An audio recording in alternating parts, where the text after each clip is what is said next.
Hey, what's up everyone? Welcome back to the channel. This is SmartTCG, and today I'm going to be going over my current top 5 decks in Lost Origins. Now, Lost Origins is the brand new set to come out, just was released a couple days ago, and I've been having a lot of fun with the new set, and the metagame has completely shifted. We have so many brand new decks that have pushed themselves into relevancy, and today I'm going to be going over my current top 5 decks. Alright, let's hop into number 5. Alrighty, so hopping into number 5, we have Hisuian Zoroark VSTAR. Now, Zoroark VSTAR is one of my personal favorite decks in the format. It is an absolute blast to play, and it is also way better than people think. Hisuian Zoroark has that ticking curse attack for 2 colors energy. It does 50 damage times 50 more for every Pokemon that has a damage counter on it. So, maxing out at 300 damage, 330 with the Choice Belt, that is able to knock out anything in the format.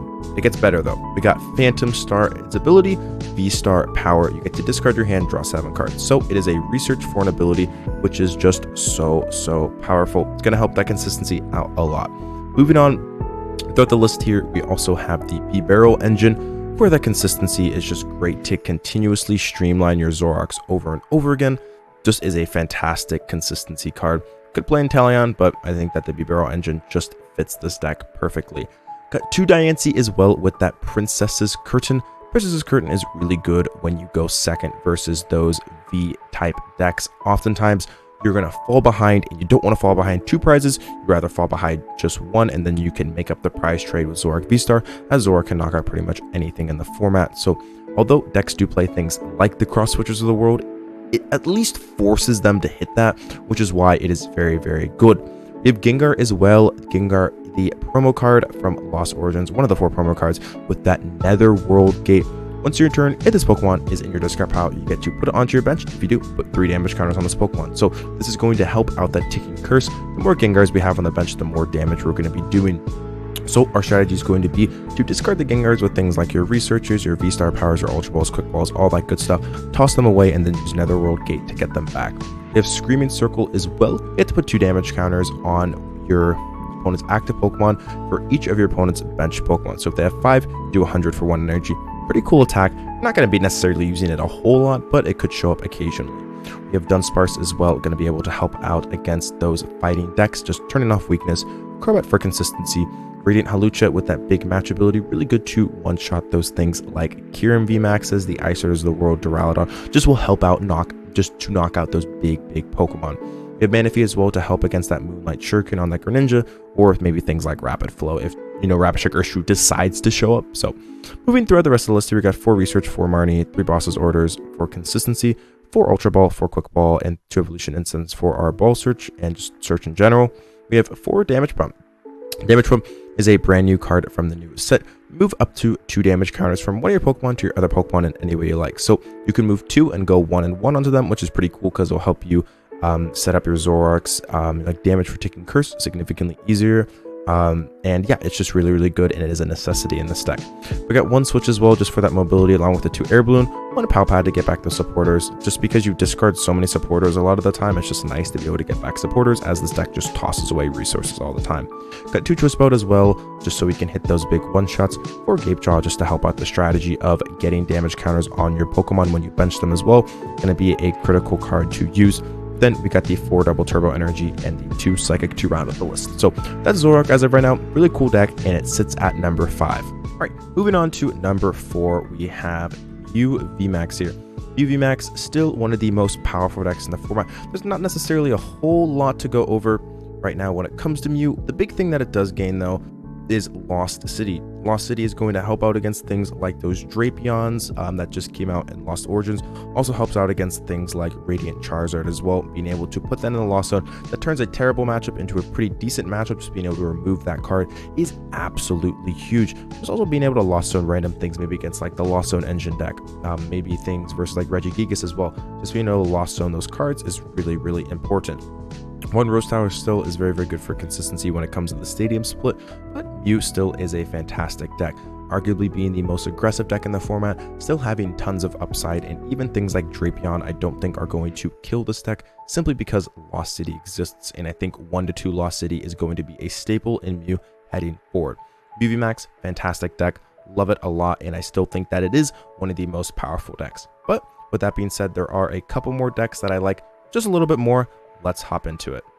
All right, hopping into number 3, we have Arceus GIRATINA here. Arceus GIRATINA, one of the brand new archetypes to come out of the Lost Origins set, and it does not disappoint. Being able to use that Starbirth and that Trinova to set up GIRATINA's Lost Impact attack, paired up with things like Choice Belt and Zigzagoon, are able to knock out pretty much anything in the standard format. The goal of this deck is simple. Get out an Arceus, get out a Bibarel for consistency, and power up that GIRATINA and use Lost Impact over and over and over again. You have a 3-2 line of GIRATINA because typically you only need 1 to 2 GIRATINA VSTAR to finish off the game, so 3-2 feels relatively sufficient along with something like an ordinary rod. You have 1 Crobat as well with that Dark Asset for consistency, 1 Zigzagoon just to hit those right numbers, 1 Pumpkaboo as well. Moving throughout some of the other cards in this deck, we got 4 Boss's Orders, 4 Marnie, and 2 Research. We play heavy Boss's Orders. Just having control on the field, I noticed, is very, very important, and 4 Boss's Orders allows you to just do that. Raihan as well is great to power up those, like those GIRATINAs and stuff like that when they start to run low on energies. One of the really cool things about GIRATINA is Lost Impact's like secondary effect. Obviously, it's not cool, but it can be fixed a little bit in this deck. Lost Impact reads put 2 energy cards from your Pokemon into Lost Zone. Now, that doesn't necessarily mean 2 separate energies. A double turbo energy counts as 2 energies, so that actually does fulfill Lost Impact's cost, which is really cool because once you get a couple energy on GIRATINA, you can just keep slapping down like the double turbos and just keep throwing them in the Lost Zone and take knockout after knockout. So that is really, really good, and I think is another reason why this deck is so powerful. You have 4 Ultra Ball, 4 Quick Ball for consistency, 2 Switch as well, 2 Evolution and Sense, and then rounding out the trainer cards, we got 1 Ordinary Rod, 2 Choice Belt, and then 3 Path of the Peak. Path is just so good still and is going to help you win a lot of games. So Path just feels like a staple. Marnie Path, fantastic versus Mew, fantastic versus Kyurem, fantastic versus Palkia. It's just a ridiculous combination. So that's why I love this deck so much. All right, moving on, we got the 4 Psychic, 4 Grass Energy, 4 Double Turbo, and 1 Capture. 1 Capture is still really nice just to be able to get out those Pokemon on turn 1. Great one-of card in a deck like this. All right, that's Arceus GIRATINA. Fantastic deck across the board. Really has no terrible matchups right now, but I think that there are 2 decks that are just slightly better. All right, hopping into number 2, we have Kyurem VMAX. Kyurem is arguably my favorite competitive deck to come out of the Lost Origins set. Just being able to do unlimited damage makes this deck so powerful. Kyurem with that Glaciated World, once during your turn, you make the top card of your deck. If it's a water energy, it gets you attached to any of your Pokemon. If it is not, it goes in the discard pile. So you were able to use Oranguru's Primate Wisdom to put water energies on top, and use Glaciated World to power up your Kyurems.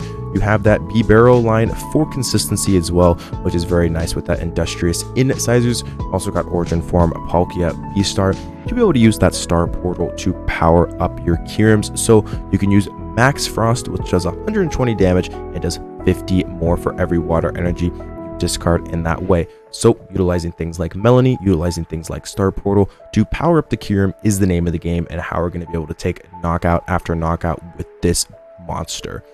Some other cards we have in this deck are going to be Crobat for consistency, Radiant Greninja as well to use Moonlight Shuriken and concealed cards, and Empoleon. Empoleon is a card that has been seeing a lot more play recently, and the reason is it shuts down some of the most powerful decks in the format with its Emperor's Eyes ability. Decks like Lost Zone Engine decks, like the GIRATINA, like the One Prize decks, all those decks fold to Emperor's Eye because it shuts off Comfy. Other decks that it can really help shut off are going to be things like Regigigas, Lunatone Zoroark, and more. Moving on to the supporters and trainer cards in general, we got 4 Melony, 3 Irida, 2 Boss's Orders, 1 Nessa, 4 Ultra Ball, 4 Quick Ball, 4 VIP Pass. Tons of consistency, lots of 4 of us, making sure we're able to achieve our board state every single time with a 3 bucket, 1 Switch, 1 Air Balloon, or 1 Heavy Ball, 2 Air Balloon, and then the 2 Choice Belt as well. The other 2 Training Court as well, just to be able to get back those energies. Really, really important. This deck also provides a nice Path to the Peak counter and 10 water energy to round out the list. So Kyurem VMAX is one of the coolest new decks in the format, and is also one of the most powerful. Right now, I have it at number 2. Hopping into number 1, we have Palkia INTELEON. To no surprise, Palkia is still on top, the tried and true deck of the standard format, and it just got even better. Thornton provides tons of flexibility in this deck. Basically allows it to not be forced to start a Palkia, because you can then just Thornton one onto the field, surprise your opponent. Also being able to Thornton and use concealed cards in Moonlight Shuriken multiple times in a game is just absolutely crazy and will lead to tons of surprises. Have a Zigzagoon that you don't want on the field? Let's use Thornton and turn it into a Sobble or Palkia or Radiant Greninja. It's just that good. List there, though, other from that is still relatively standard. You got the Irida Cross-Switcher VIP Pass engine. Just being able to set up every single game is so important. You got the 2 Melony as well to be able to get those energies onto the field consistently. Then the rest of the list here is pretty standard. Obviously, you've got the 4-3-1 Inteleon, 3-3 Palkia, 1 Zigzagoon, 1 Manaphy, 1 Radiant Greninja. Moving through some of the other important trainers and stuff like that, we got Roxanne, we got the 1 Boss, the 4 Cross Switchers, then a pretty thick consistency line when it comes to 4 VIP Pass, 3 Evolution Incense, 3 Scuba Net, 3 Level Ball, 3 Capacious Bucket as well, and 2 Quick Ball to round out the search cards and stuff like that. Moving on to some of the other like obscure type of trainers, we have the 1 of Echoing Horn, just to be able to pull things out, one of the Hisuian Heavy Ball, just to prevent prizing issues, 1 Tool Jammer, 1 Choice Belt, and 1 Training Court. Finishing off here, we got 7 Water Energy, and that is the list as of right now. Palkia Inteleon is still the most powerful deck in the standard format and is just out of this world good. But with that being said, that is my top 5 decks right now in the standard format. If you agree, let me know in the comments. If you disagree, let me know in the comments and what you think I should have changed. But with that being said, all these decks make great choices. If your deck wasn't included on this list, that doesn't mean it's bad. It's just, in my opinion, not in the top 5, but that could change by next week. With that being said, thank you so much for watching this most recent YouTube video on SmartTCG. If you enjoy the content I provide, make sure to leave a like and subscribe. Alright, with that being said, thanks so much for watching as always. I appreciate you all very much, and I'll speak with you again soon. Peace out.